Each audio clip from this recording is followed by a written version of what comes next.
अस्सलाम वालेकुम, मैं हूं अब्दुल्ला गोल्डन। आप देख रहे हैं मेरा यूट्यूब चैनल अ रोड सेफ्टी एम्बेसडर। तो लास्ट व्लॉग में हमने डिस्कस किया था कि रोड के ऊपर पैदल कैसे चलना है। उसमें हमने चंद एक चीज़ें तो डिस्कस कर ली थी, अभी हम उसको फर्दर डिटेल में डिस्कस करेंगे।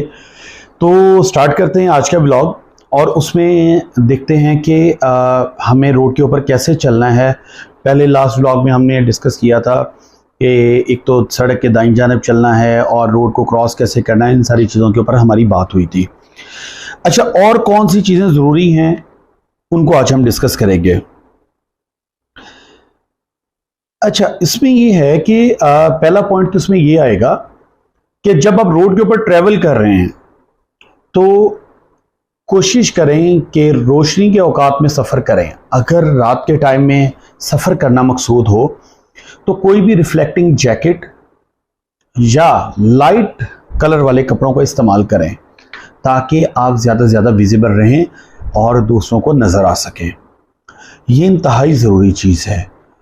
तो इसके साथ साथ एक दो चीज़ें और हैं कि अमूमन ये होता है, कुछ कंट्रीज़ में मैंने वीडियोस में भी देखा और इंफॉर्मेशन इस हवाले से है कि लोग अपने बाजू के साथ कोई चमक पट्टी यानी कि रिफ्लेक्टिंग स्टिकर टाइप कोई ना कोई चीज़ बांध लेते हैं ताकि रोड के ऊपर आप अंधेरे में भी जा रहे हैं तो वो रिफ्लेक्ट करे और आप नज़र आ सकें।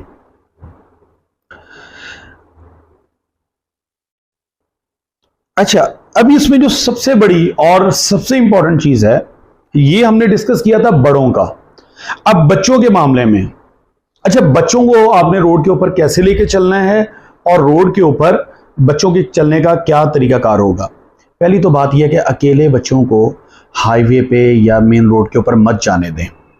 और दूसरी इंपॉर्टेंट तरीन बात, आप रोड पे चल रहे हैं तो बच्चों को ट्रैफिक की सिमत में नहीं जाने दें। आपने क्या करना है, आप सड़क की दाईं जानिब चल रहे हैं तो बच्चों को अपने ऑपोजिट साइड पे रखें, यानी कि आपके लेफ्ट साइड के ऊपर ट्रैफिक है तो आप बच्चे का हमेशा राइट साइड पे उसको रखें और उसका बाजू पकड़ के रखें। बच्चे को कभी भी रोड के ऊपर इस तरह से नहीं छोड़ें। अच्छा, जब रोड क्रॉस करना है उस टाइम भी आपने क्या करना है कि बच्चे को पकड़ के, हाथ से पकड़ के देन रोड क्रॉस करवाना है। कतन भी उसको अकेले को रोड क्रॉस करने नहीं देना। जी हाँ, रोड क्रॉस करने के हवाले से एक बात और सुन लें।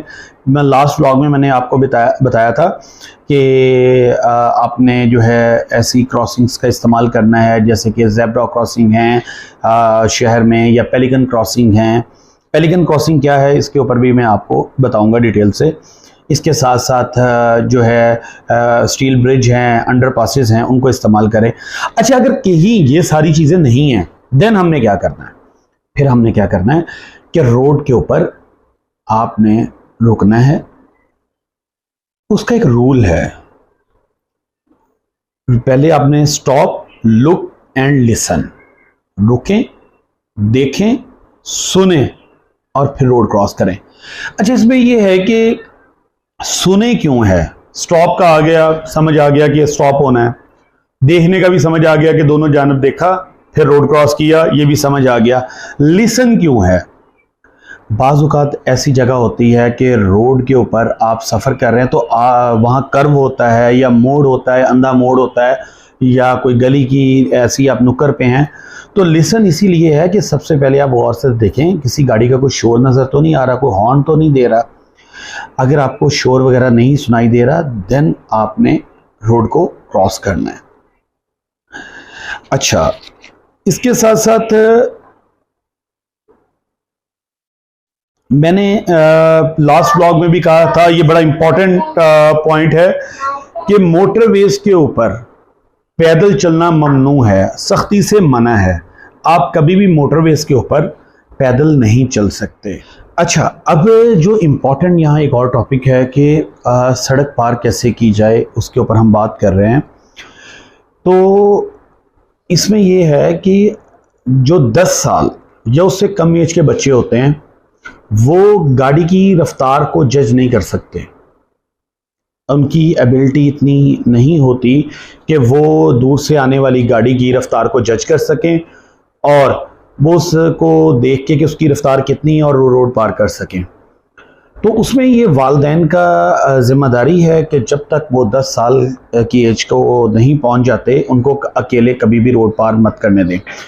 अच्छा, दूसरी और इंतहाई इंपॉर्टेंट चीज़ यहाँ मैं आपको बताना चाहूँगा, वालिदैन जो होते हैं बच्चों के आइडियल होते हैं। वालिदैन को ये चाहिए कि जब वो खुद ट्रैफिक रूल्स और हाईवे कोड्स की पाबंदी करते हैं तो उनके बच्चों को कहना नहीं पड़ता, वो ऑटोमेटिकली वो इन चीज़ों की पाबंदी करेंगे। अब जब आप रोड क्रॉस कर रहे हैं तो बच्चा आपको कॉपी कर रहा है, जब आप ट्रैफिक रूल्स की वायलेशन जो है वो नहीं करते हैं तो बच्चा नहीं करता। तो घर में एक चीज़ को माहौल में बनाएं। मुझे बड़े अफसोस से कहना पड़ता है कि हमारे स्कूल्स में ऐसा कोई सिस्टम नहीं है कि हम बच्चों को तालीम के साथ साथ उनको इस चीज़ के ऊपर भी पढ़ाया जाए। उसके ऊपर थोड़ी मेरी कोशिश चल रही है, मेरी 1-2 स्कूल्स के साथ बात हुई है। मैं स्कूल्स में सिलेबस के तौर पे इस चीज़ को लेके आना चाहता हूँ और इंशाल्लाह बहुत जल्द स्टार्ट भी करूँगा, ताकि जब बच्चा 5वीं क्लास के बाद वो साथ साथ इन चीज़ों को पढ़े और जब वो रोड के ऊपर पहुँचे तो उसको सारी की सारी चीज़ें, ट्रैफिक साइंस, ट्रैफिक के रूल्स एंड रेगुलेशंस और हर चीज़ उसको पता होनी चाहिए। और इंशाल्लाह अल्लाह ताला उस पर मुझे कामयाब करेंगे। और आप सबसे भी ये मेरी गुजारिश है कि आप भी अपने लेवल पे इस चीज़ को करें। मुझे एक बात याद आई कि मशहूर सेलिब्रिटीज़ हैं, सुहेल अहमद अजीज़ी हस्बे हाल करते हैं और मुख्तलिफ शोज़, और आप सब जानते हैं। तो उन्होंने एक दफ़ा मुझे बात बताई और मुझे वो बड़ी दिल को लगी। वो कहते हैं अगर मैं सीट बेल्ट ना पहनूँ ना तो मेरी छोटी सी बेटी कह रही होती है कि बाबा गाड़ी रो रही है। तो क्यों ऐसा हुआ कि उन्होंने अपने बच्चों में ये तरबियत रखी। इसी तरह मैं एक दिन कोई मार्केट के लिए निकल रहा था घर से, तो मैंने हेलमेट नहीं लिया। तो मेरी 3 साल की बेटी वो कह रही पापा आपने सेफ्टी प्रिकॉशंस पूरे नहीं किए, आप सेफ नहीं हैं, हेलमेट को पहने। तो अपने घर में इस माहौल को बनाएं और बच्चों को सेफ्टी हेलमेट्स की आगाही दें, उनको रोड क्रॉसिंग की दें और ट्रैफिक रूल्स एंड रेगुलेशंस की दें। अच्छा, अभी यहाँ तक बात हो गई, हम इस पे फिर नेक्स्ट पॉइंट पे चलते हैं, क्योंकि अगर हम इसको ज़्यादा डिटेल में जाते हैं फिर वो उसको टॉपिक लंबा हो जाता है। अच्छा, एक और चीज़ मैं बताना आपको भूल गया था कि जो प्ले एरियाज़ हैं, अमूमन ग्राउंड्स वगैरह हैं, लेकिन यार बच्चों को रोड्स के ऊपर कभी मत खेलने दें, उनको साइकिलिंग नहीं करने दें, उनको पार्क्स में मखसूस में ले जाएं।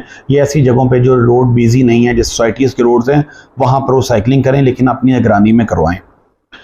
अच्छा, जो रूल्स एंड रेगुलेशंस की हम बात करते चलें, रोड क्रॉस करने के लिए जो हैं चीज़ें हैं जो हमारे होती हैं रूटीन में, वो एक तो ट्रैफिक की लाइट्स हैं, सेकंड नंबर पे जो ट्रैफिक का एहलकार सार्जेंट होता है वो है, स्कूल पेट्रोल होता है, पेलिकन क्रॉसिंग होती है, पेडेस्टेरियन क्रॉसिंग होती है, अंडरपासेस होते हैं, और उसके अलावा जो हैं ब्रिजेस होते हैं, सिमेंटेड या स्टील ब्रिजेस, अमूमन हमारे यहाँ स्टील ब्रिजेस ज़्यादा हैं, तो वहाँ से क्रॉसिंग की जाए, ये महफूज है।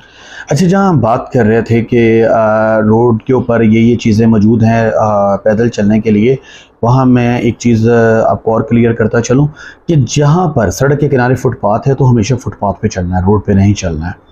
ये सारी चीज़ें आप लोग जानते हैं। यहाँ इंपॉर्टेंट चीज़ एक और है कि सड़क के किनारे में गाड़ी खड़ी है, लेट्स सपोज ये गाड़ी खड़ी है।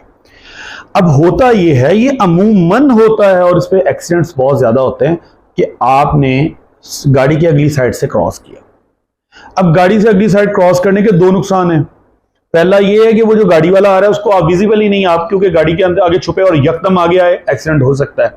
दूसरा, आपको भी वो गाड़ी आते हुए नजर नहीं आ रही तो उससे एक्सीडेंट का खर्चा बहुत ज्यादा बढ़ जाता है।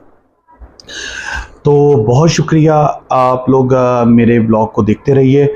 कल हम बात करेंगे ज़ेब्रा क्रॉसिंग, पेलिकन क्रॉसिंग्स और जितनी भी क्रॉसिंग्स हैं वो क्या होती हैं, उनको इस्तेमाल कैसे करना है, वहाँ पर आपके हकूक़ क्या हैं, आपके हक़ क्या हैं, तो उसके मुताबिक आप रोड के ऊपर आपके कौन कौन से तरीक़ेकार हैं जो आपको मज़ीद महफूज कर सकते हैं। आज के लिए इतना ही। अपने दोस्त, अपने होस्ट अब्दुल्ला गोल्डन को इजाज़त दें। मिलेंगे कल इंशाल्लाह एक नए व्लॉग के साथ। तब तक के लिए अपना बहुत सारा ख्याल रखिएगा। अल्लाह हाफ़िज़।